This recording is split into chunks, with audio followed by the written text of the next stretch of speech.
Saudara, jelang puncak ibadah haji, sejumlah layanan yang disediakan dan diberlakukan Kementerian Agama tengah menjadi sorotan. Salah satunya sistem syarikah. Beberapa jemaah haji tahun ini sempat mengeluhkan layanan ini. Lalu sebenarnya bagaimana membenahi permasalahan jelang puncak haji? Sistem seperti apa yang seharusnya dilakukan agar pelaksanaan haji berjalan lancar? Kita akan bahas bersama sejumlah narasumber yang hadir melalui sambungan Zoom. Ada Wakil Ketua Komisi 8 Fraksi Gerindra, Abdul Wahid, yang juga Ketua Panja Haji 2025. Assalamualaikum Pak Abdul Wahid, selamat pagi. Waalaikumsalam warahmatullahi wabarakatuh. Selamat pagi Mas. Selamat pagi Pak. Dan juga Ketua Komnas Haji Mustoli Siroj. Selamat pagi Pak Mustoli, Assalamualaikum. Waalaikumsalam warahmatullahi wabarakatuh. Selamat pagi Pak Wahid. Selamat pagi Mas Mustoli. Selamat pagi Bapak-Bapak, terima kasih sudah bergabung di Dialog Sapa Indonesia Pagi pada hari ini. Saya ke Pak Abdul Wahid. Pak Abdul, bagaimana melihat pelaksanaan haji tahun ini? Ada sistem syarikah yang memiliki 8 syarikah. Dari pengawasan dilakukan DPR sampai saat ini yang masuk ke mejanya seperti apa? Apakah berjalan optimal hingga saat ini atau ada masukan-masukan atau evaluasi yang perlu dilakukan? Jadi memang haji tahun ini ya itu berbeda dengan tahun 2024 yang lalu ya. Dan memang ini ada terbentuknya 8 syarikah yang dulu hanya syarikah ya, satu syarikah. Nah, perbedaan ini juga diawali dengan sistem yang dilakukan oleh Arab Saudi ya. Pada waktu keberangkatan itu sudah jadi ada masalah, Mas. Artinya begini, satu pesawat, satu penerbangan itu katakan 400 orang, 400 jamaah. Visa yang baru keluar hanya 350, kurang 50. Akhirnya dimasuki oleh jamaah yang seharusnya belum berangkat tapi diberangkatkan 50. Nah, disinilah pada waktu di Madinah, waktu yang gelombang pertama itu jadi masalah itu, karena seharusnya mereka belum datang. Nah, tidak sesuai kloter ya, Pak? Tidak sesuai kloter. Iya, belum, tidak sesuai dengan kloter, isi kloter itu. Nah, itu jadi masalah. Nah, ini menjadikan satu permasalahan di Madinah waktu itu, dan sekarang juga kalau sekarang di Makkah ya, sekarang karena sudah gelombang kedua. Di Madinah jadi masalah sehingga mereka itu pecah di antara satu regu dengan regu yang lain ya, KPIH dengan KPIH yang lain itu pecah sehingga mereka itu menjadi kebingungan. Ini yang terjadi pada waktu pertama ya. Dan itu kami sampaikan pada Dirjen Haji, sampaikan pada Direktur Luar Negeri, segera ini diatasi ya. Karena jamaah haji kita rata-rata yang maaf ya, ini SDM-nya di bawah ya. Ini juga tidak tahu akan terjadi seperti ini ya. Tidak tahu baca, ada yang tidak tahu baca, ada yang tidak memahami sama sekali, belum pernah ke Arab Saudi. Jadi ini jadi masalah, apalagi dengan syarikah yang beda. Mereka pecah dengan keluarga satu dengan keluarga yang lain, katakan bapak dan ibunya, istrinya dengan suaminya pecah, ada pendamping dengan yang didampingi juga pecah. Ini jadi masalah. Begitu Mas. Ya, oke. Pak, kalau kita melihat tadi yang seperti Bapak juga sampaikan bahwa sistem syarikah ini baru terjadi pada tahun ini. Kenapa pada akhirnya tidak mempertahankan yang tahun lalu misalkan, tetapi adanya sistem ini? Bagaimana dari pandangan Anda? Jadi begini, haji Indonesia itu kan kuotanya kan 221.000 ya. Ini kalau ditangani satu syarikah, pernah terjadi masalah di tahun 2023, ya kan? Itu tidak terlayani, ada yang kelaparan, ada yang tidak pada waktu kasus Armusna ya, Arafah Musdalifah Mina, itu terjadi masalah. Ini sehingga kami di DPR ini ya, waktu itu kita harus ini pelayanan harus ditingkatkan sesuai dengan pesan Bapak Presiden kan begitu kan. Nah, hingga kami meminta kepada Kementerian Haji atau Kementerian Agama ya, atau Dirjen Haji untuk dilayani tidak satu syarikah kan itu kan. Syarikah yang baik, yang bagus, yang pelayanan yang bagus. Karena Arab Saudi itu sekarang haji itu diserahkan kepada syarikah itu swasta Mas. Jadi syarikat itu swasta, jadi pemerintah tidak menyerahkan kepada swasta, dan swasta ini kan memilih kita tuh pelayanan yang baik. Nah, disitulah dari beberapa syarikat, dari sekian syarikat itu ada sekitar 50 syarikat yang tersaring, yang dinilai oleh Kementerian Agama yang terbaik, yaitu ada 7 syarikat. Itu ya, Mas. Berarti menurut Anda sistemnya sudah baik, tinggal perlu lebih optimal lagi ya melihat kejadian tahun ini ya? Jadi gini, memang yang kalau lihat sistem yang dilakukan oleh Kementerian Agama, 8 syarikat ini dari embarkasi itu ada 8 syarikat. Ya, embarkasi, katakan embarkasi Jakarta 8 syarikat, Solo ada 8 syarikat, Surabaya 8 syarikat, dan yang lain.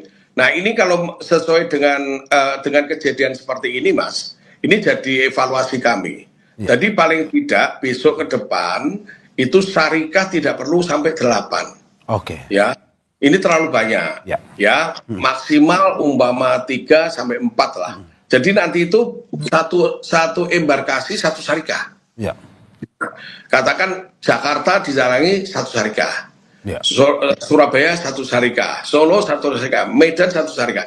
Itu akan lebih efektif dan penyelesaiannya akan lebih cepat. Oke. Dan tahun ini saya minta kepada Dirjen Haji, ya, Direktur Pelayanan Luar Negeri, itu saya minta untuk benar-benar dievaluasi syarikat mana yang tidak baik, nanti depan tidak perlu dipakai. Saya kira begitu, Mas. Oke.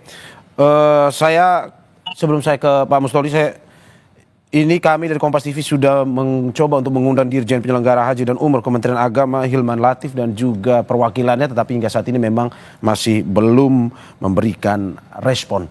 Saya ke Pak Mustoli Siroj. Pak Mustoli, dalam sebuah pemberitaan Anda juga menyoroti hal yang sama terkait dengan persoalan teknis, yakni ini jemaah yang terpisah rombongan karena sistem multisyarikah hingga problem visa yang tidak terprediksi. Apakah Anda setuju dengan apa yang disampaikan oleh DPR atau Anda punya pandangan sendiri terkait evaluasi yang mungkin harus bisa lebih optimal lagi? Iya. Ya. Jadi dalam problem yang tadi disampaikan oleh Pak Wahid, saya dalam beberapa hari ini terus berkoordinasi dengan Pak Wahid, begitu Pak ya? Ya. Problem-problem yang kemudian dihadapi oleh jamaah antara lain yang belum mendapatkan nusuk begitu. Kita laporkan kepada Dirjen Haji, Pak Wahid, BP Haji, Sesdirjen, dan teman-teman di DPR yang lain. Ya. Nah, saya melihatnya begini, Mas, karena sistem multi syarikah itu agaknya memang tidak siap begitu ya. Kenapa saya katakan tidak siap? Dan ini terjadi mismatch management. Kenapa? Saya coba melakukan wawancara acak dengan teman-teman di petugas haji. Apakah kondisi-kondisi semacam ini dengan multi syarikah itu mereka diberikan materi terkait dengan mitigasi problem-problem yang mungkin muncul? Ternyata hampir semuanya itu, dan semuanya yang saya tanyakan itu tidak ada materi pembekalan atau BIMTEK ketika sebelum penerbangan, sebelum mereka ditugaskan, diterjunkan ke lapangan, itu ada BIMTEK semacam itu. Kemudian distribusi data. Saya kira kalau dari awal kemudian ini merupakan multi syarikah, sebetulnya bisa dimitigasi melalui data-data Sispohat. Ada integrasi dan koordinasi yang lebih dini begitu ya. Nah, maka ketika kemudian terjadi keterlambatan penerimaan visa, kemudian satu kloter tadi disampaikan oleh Pak Wahid itu bisa terpecah menjadi 8 syarikah begitu ya. Ini tentu saja membuat kepanikan yang luar biasa bagi jamaah. Belum apa-apa, mereka sebelum berangkat sudah terjadi persoalan. Beda dengan tahun-tahun yang lalu, kecenderungan persoalan itu ketika jamaah sudah tiba di Tanah Suci begitu ya. Nah, tapi kita tentu tidak dalam kemudian mencari atau menuduh siapa yang bertanggung jawab. Tetapi langkah-langkah yang saya kira perlu dilakukan adalah karena ini akan menghadapi situasi sangat krusial, sudah mendekati masa-masa yang krusial begitu ya, Armusna tanggal 4 kalau tidak salah sampai dengan tanggal 9 Juni begitu. Nah, tentu bukan saja kemudian langkah berkoordinasi dengan syarikah, tetapi juga bagaimana tanggung jawab syarikah terhadap persoalan ini. Ingat bahwa jamaah haji sudah membayar jumlah biaya yang sangat besar. Nah, yang belum dilakukan dan saya belum dengar termasuk oleh Pak Wahid dan kawan-kawan di DPR adalah bagaimana tanggung jawab terhadap jamaah haji yang sampai hari ini belum mendapatkan nusuk. Ya. Kenapa? Jelas ini sangat merugikan jamaah. Ya. Kenapa? Mereka ke Mekah itu, kalau misalnya mereka landing di Mekah, langsung di Mekah atau kemudian landing di pergeser dari Madinah ke Mekah, itu tentu datang ke Mekah itu kan bukan hanya untuk menunggu puncak haji, tetapi selama di Mekah, katakanlah jamaah haji yang kemarin kita laporkan kepada teman-teman DPR dan teman-teman Dirjen Haji gitu ya, Menak gitu, itu ada 20 jamaah yang sudah 8 hari di Mekah tapi tidak dapat nusuk. Oke. Otomatis akibat daripada tidak dapat nusuk ini mereka tidak bisa ke Masjidil Haram. Jadi mereka ibadahnya cuma di hotel. Mereka kemudian sedih kenapa? Karena teman-temannya leluasa beribadah dan tidak bisa umroh.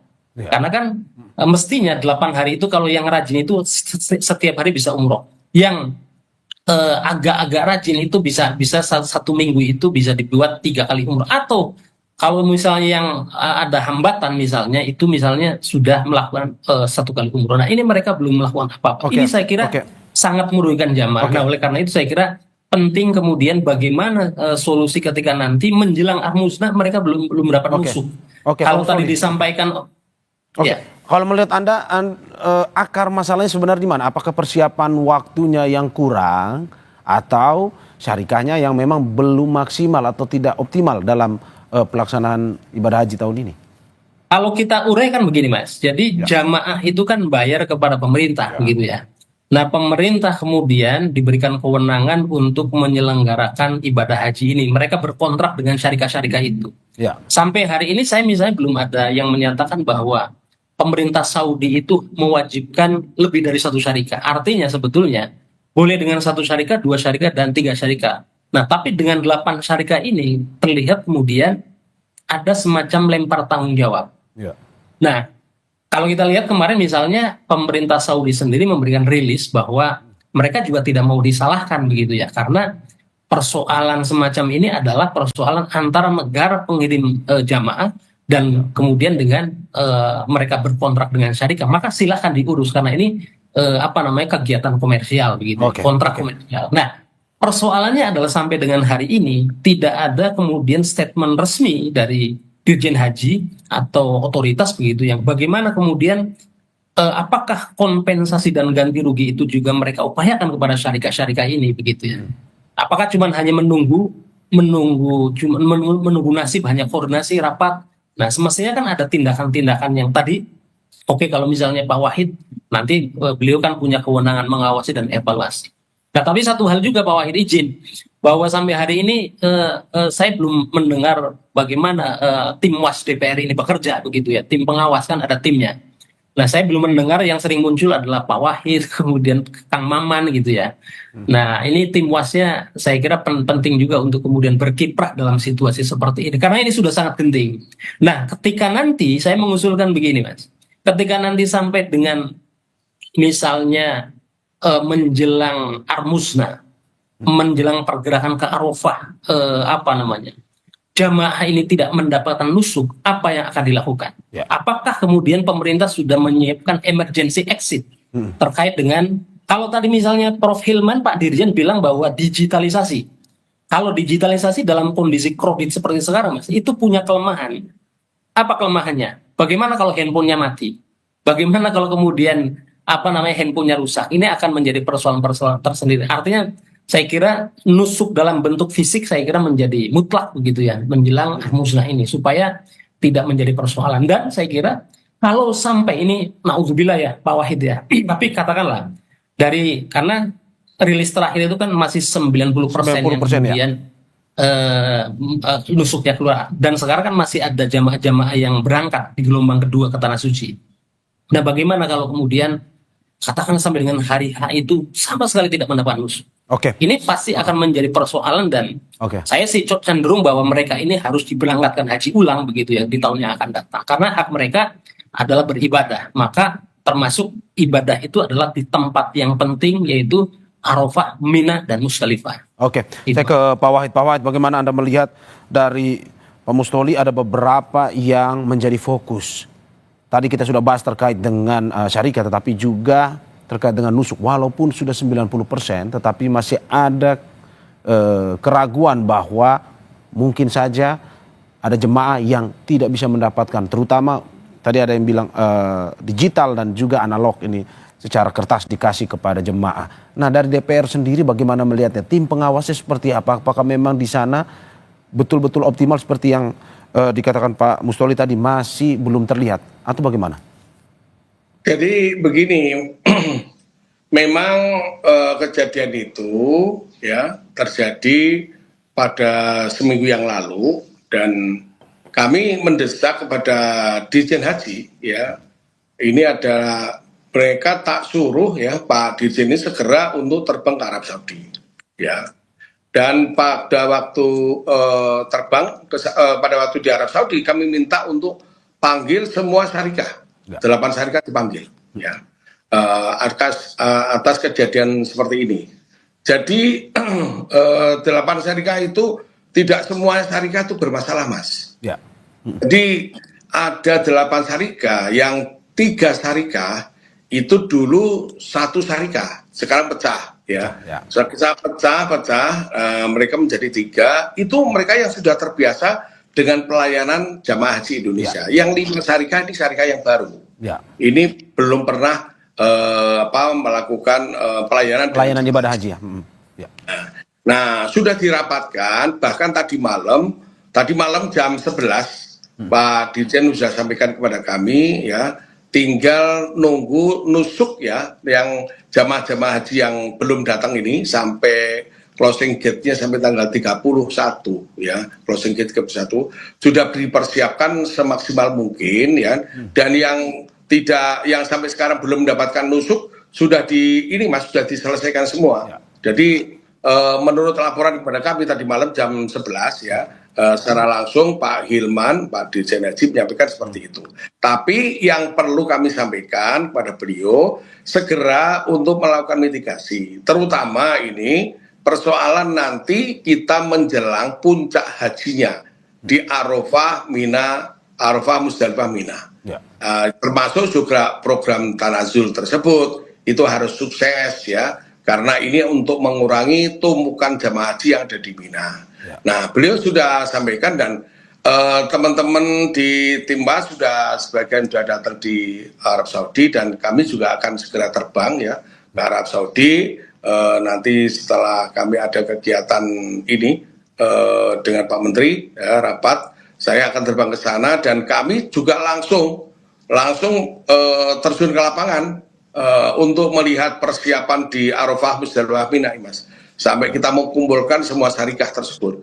Jadi kami tidak mau nanti di pelayanan haji di saat puncak hajinya ada jamaah yang tidak mendapatkan kartu nusuk yang disampaikan oleh Pak Mustoli tadi, dan mereka semua bisa melakukan ibadah haji, baik itu yang sehat, baik itu yang sakit, baik itu yang di rumah sakit, semua harus berangkat ke Arafah. Begitu, Mas. Berarti pada akhirnya pemerintah pun juga DPR meyakini bahwa tidak akan ada jemaah yang tidak mendapatkan kartu nusuk seperti yang ditakutkan ataupun mungkin dipikirkan oleh Komnas Haji ya Pak. Dalam arti bahwa semua pasti akan mendapatkan, dan jika itu bisa diselesaikan di ibadah haji tahun 2025 ini Pak ya.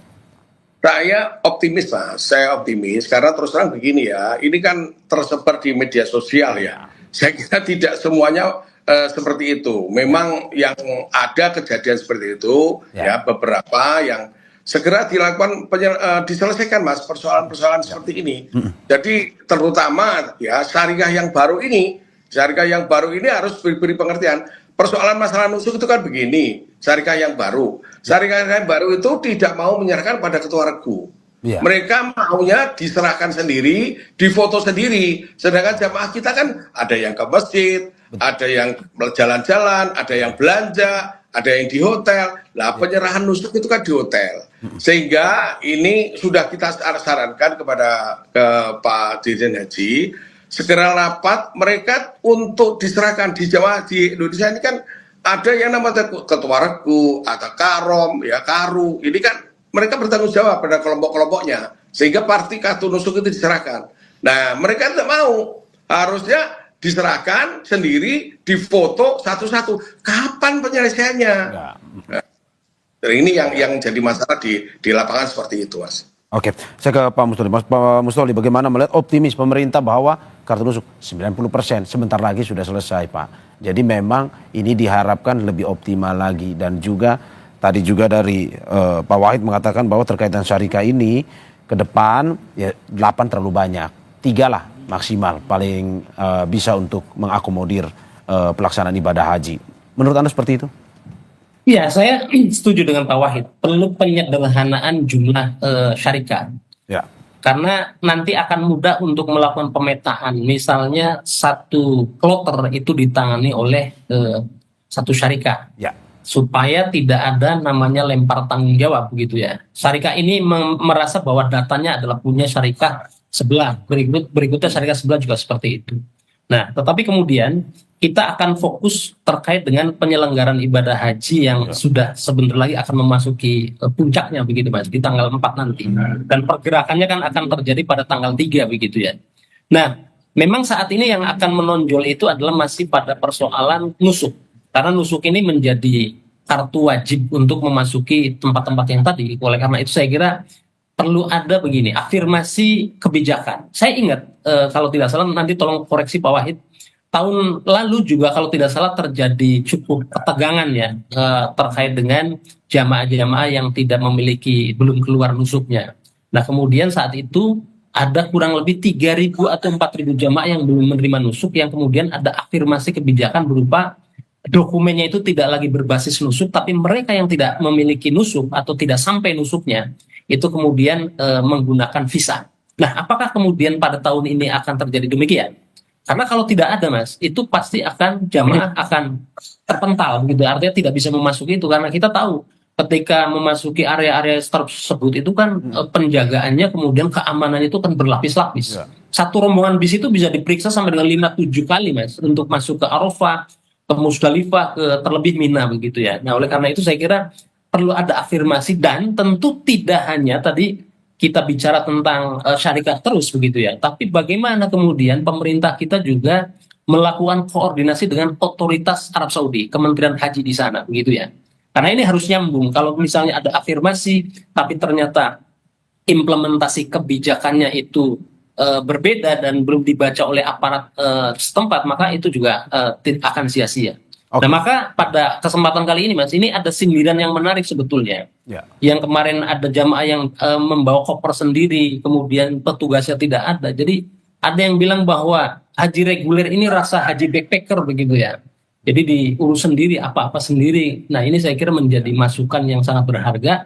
Dan saya optimis pada pagi hari ini Pak Wahid dan pemerintah sekalian, bahwa Armusna saya kira dengan kerja keras semua pihak, dari DPR-nya, dari kemudian Kementerian Agama dan jajarannya, saya kira akan all out begitu ya, bekerja keras seluruh petugas dan jajarannya, sampai dengan sektor, sampai dengan kemudian ketua rombongan, kemudian ketua kloter, saya kira akan all out untuk mensukseskan Armusna.